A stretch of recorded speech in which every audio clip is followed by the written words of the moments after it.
አሰላሙ አለይኩም ወራህመቱላሂ ወበረካቱ። ሰላም ጤና ይስጥልን። ወደና የተከበራችሁ ቻናሌ ቤተሰቦች እንዴት ናችሁ? ደህና ናችሁ ወይ? እኔ ያለው አልሐምዱሊላህ። እናንተ እንዴት ናችሁ? በያላችሁበት ያለ ረህመትና እዝነት ረድኤት ጥበቃው እንዳይለያችሁ። ቻናሌ ሰብስክራይብ፣ ሼር፣ ኮሜንት ያደረጋችሁ እንግዲህ ከኔ ጋር አብራችሁ ቆዩ። ዛሬ ተመልሼ መጥቻለሁ ከቆይታ በኋላ። ለድምፄ በጣም ይቅርታ፣ ጉንፋን ይዞኛል። በጣም ይቅርታ። ዛሬ ተመልሼ ስመጣ እንግዲህ በሄሉ መጥቻለሁ። ሄሉ ቱብ እና ሄለን ቱብ በዴን በንትና ያኔ በአዲስ አፍቃሪዋ ጋር ሆኖ ዛሬ ማሻአላህ ተባረከ ረህማን ሽብርክ ብሏል። ማሻአላህ ብያለሁ። ቪዲዮን ስንጀምረው ማሻአላህ እንበል። ምክንያቱም በጣም አምሮባቸዋል። በጣም ደስ የሚሉ ጥንዶች ናቸው ሀቂቀተን። በዛ ላይ ደግሞ አልባሳቱ ቢስሚላሂ ረህማን ረሂም ዋው ነው ያስቢላል። የእውነት ዋው ያስቢላል። እና ታውቃላችሁ ቀሚሱ ያኔ ልብሱ በእነሱ ደግሞ ይበልጥ ሲሰቀል እንዲህ አልኳቸው እና በጣም ደስ ይላል። እና ዛሬ በእነሱ ነው የመጣሁት። የእውነቱን ለመናገር ለሄሉ ይገባታል። ሄሉ ብዙ ነገሮችን አሳልፋለች። ብዙ ያኔ እኔ ካወኳት ጀምሮ ያኔ በቅርብ ርቀት ያኔ በእንትን በአካል ሳይሆን እንደዚህ በቪዲዮ ሁሉንም ነገር እያየነው ነው። ከመጀመሪያው ጀምሮ ሚዲያ ሀቢላ ስትመጣ ጀምሮ ብዙዎቻችን ከእሷ ጋር እንዳለን ይቆጥራለሁ ማለት ነው። እኔ ግን ልክ ከሚዲያ ብላ ከወጣች ጀምሮ ከእሷ ጋር ነኝ ያለሁት ማለት ነው። እና በጣም ያው ባየኋት ጊዜ ወይም ደግሞ ሚዲያ በወጣችበት ጊዜ ላይ በጣም ብዙ ነገሮችን አሳልፋለች በፍቅር ጉዳይ። በነገራችን ላይ ብዙ ጊዜ በፍቅር ተጎጂ የምትሆነው ሴት ልጅ ናት። ሀቂቀተን ነው የምላችሁ። ለምን ልባችን ትንሽ ቦታ ነው ያለችው። ከዛ ልክ ደግሞ ሰውን ቶሎ ነው የምናምነው። ያ ሰው ለምን እንደተጠጋን ራሱ ሰናቅ ልባችን ነው አሳልፈን የምንሰጠው ማለት ነው። ያ ማለት ከመለማመድ የተነሳ ቶሎ ነው ሰውን ወንዱን የምንለምደው ማለት ነው። እና ሰው በለመድንበት አንጻር ደግሞ ያው ትክክለኛም ያ ሰውም ትክክለኛ ነገር ከእናንተ ጋር ሊጀምር ያኔ ትክክለኛ ስሜት ሊሰማውም ይችላል፣ ላይሰማውም ይችላል። ወይም በእኛ ህይወት ተጫውቶ እንዲወጣ ይፈልጋል ይሆናል። ወይም ደግሞ አሳዝነውም ደግሞ ከኛም ሊቀጥል ሊሆን ይችላል።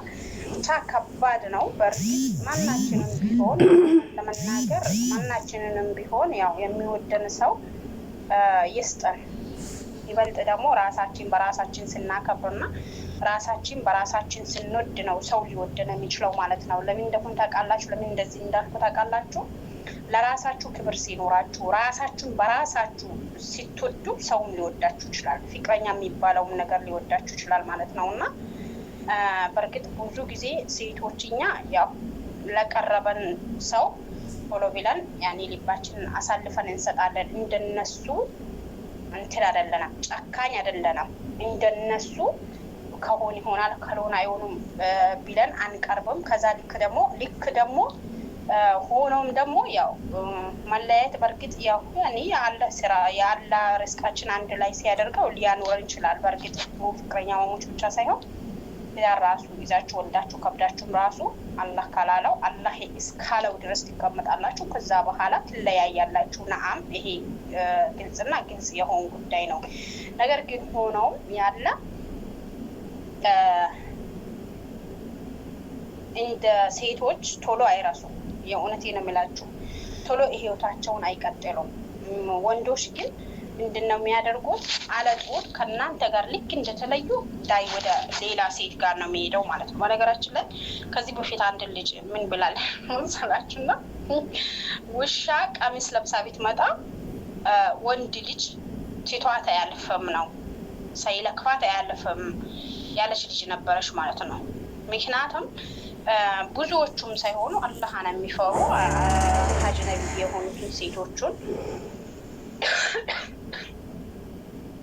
ይቅርታ አጅነብዬ የሆኑትን ሴቶችን የማያናግርም አለ። ይሄ በእርግጥ በአሁኑ ሰዓት አላህን የሚፈራና የአላህን ፊት አገኛለሁ ያለ ሰው ነው ይሄን ነገር ማድረግ የማይችለው እንጂ ዛሬ በሁሉም ሃይማኖት ላይ ያለ ሰው በፍቅር ተጠምዷል። አደባባይ ለአደባባይ በፍቅር የተጠመደ ነው። ያኔ ሸይጣን በሁላችንም የተጫወተ ነው። ወደ አላህ መቅረብ ሲገባን ያው ብዙ ነገሮችን እንግዲህ ያየን ነው ሚዲያ ላይ። ግን ያም ሆኖ ሴት ልጅ ናት በፍቅር የምትጎዳው ለማለት ፈልጌ ነው። ለመሰላችሁ በሄሉ ነገር ነው የተነሳሁትና ሄሉ ብዙ ጊዜ መጀመሪያ ጊዜ እኔ የእውነቴ ነው የምላችሁ መጀመሪያ ጊዜ ሀቢላ ወደ ሚዲያ ስትመጣ ጀምሮ የተከታተልኳት ነኝ ማለት ነው። መጀመሪያ የመጣች ጊዜ ማሻአላ ተባረከላ በቃ ወላሂ በጣም የምታምርና በጣም ውብ የሆነች ልጅ ነበረች ማለት ነው። ግን አሁን ሚዲያውን መሰለኝ የሰውን አይን መሰለኝ በላቅም የሆነ አለርን በጣም እንትን ብላለች። ያ ውበቷ እንዳለ ነው። ነገር ግን ሰውነቷ ምናምን ነገር ያለቀ ነው የሄደው ማለት ነው። ያ ነገር ሲታዩት ደግሞ ያው ብዙ ጊዜ ውስጣችን ላይ ሰላም ከሌለ ውስጣችን ላይ በሆነ ነገር የተጎዳና የተሰበርነ ከሆነ ነው ላያችን ያኔ አጥንታችን የሚቀረው ስጋችን ሸሽቶ ማለት ነው። እና በጣም ያኔ በፍቅር እንደተሰቃየች እንደምናውቀው ነው። ነገር ግን አሁን የሚሽራት መጥቷል ማለት ነው። ማለት የእውነቴ ነው የምላችሁ በጣም ያምራሉ። ያው ልጁም ያው ከሰው ሀገር የመጣ ነው። የሰው ሀገር ሰው ነው። በስንት መከራ ነው እንግዲህ ምናልባት እሱም ያው ዛሬ ኢትዮጵያ ላይ እንዳያችሁት እንግዲህ ጥንድ ይሆናሉ። ተፋታነ ብሎ ያለቀቀሱ ይመጣሉ። ብቻ ብዙ ማለት ነው። ምናልባት ለገንዘቡም ሊሆን ይችላል ላይሆንም ይችላል አላውቅም። ግን ቢሆኑም እኛ ፍቅረኛዋ ነው ወይ አፍቃሪዋ ነው ብለን እንውሰደው ማለት ነው። ሌላው ደግሞ ምንድን ነው እሱ ያኔ ከቱርክ ነው የመጣው። በጣም አፍቅራት ነው የመጣው ነው ያለው። በእርግጥ ሴት ልጅ እውነት ከሆነ ምናልባት እንዳልኳችሁ ለዶላር ብሎ የተገናኙ ለስራ ብሎ ወይም ደግሞ ለዩቱብ ብሎ የተገናኙ ከሆነ ለሄሉም ይሻላት እሷ የምታፈቅረው ሳይሆን የሚያፈቅራት ቢሆን ነው። ምክንያቱም ብዙ ጊዜ እኛ ምን እንላለን መሰለኝ ምን እንላለን መሰላችሁ? ሀቂቀተን ነው የምላችሁ። ብዙ ጊዜ ከእድማችን ከፍ ያለ መሆን አለበት። ብዙ ጊዜ ደግሞ ብዙ ጊዜ ምንለው ከእድማችን እኩል መሆን አለበት። ከዛ ልክ ደግሞ እኛን ማለት እኛ የምንወደው ሁለታችንም የምንፋቀር ይሁን ብለን ነው የምናስበው ማለት ነው። አይደለም ሴት ልጅ ሀቂቀተን ነው የምላችሁ እንዳልኳችሁ ነው። በተለማመደች ቁጥር ከዛ ጋር ከሱ ጋር በዋለች ቁጥር መጀመሪያ ስሜት ባይኖራት ራሱ ስሜት ይኖራታል። ነገር ግን ሴትን ልጅ የሚያፈቅራት እሱ ያፈቀራት ቢሆን የተሻለ ነው ብዬ ነው ማምነው ማለት ነው። እኔ የእውነቴን እምላችሁ ከህይወቴ ካሳለፍኩት ህይወቱም አንፃር እድሜ በራሳችን የሚበልጥ ቢሆን እሱ የሚያፈቅረን ቢሆን ይሻላል ብዬ ነው ማምነው ማለት ነው። ለምን እንደሆነ ታውቃላችሁ? በሂደት በተለማመዳችሁ ቁጥር አይደለም በአካል ተውና በስልክ ራሱ ያኔ ትኩረት ሰጣችሁ የሚታወሩት ነገር ከሆነ በሂደት ፍቅር ይዛችኋል ማለት ነው። ስለዚህ እኔ የሚያፈቅረንን ሰው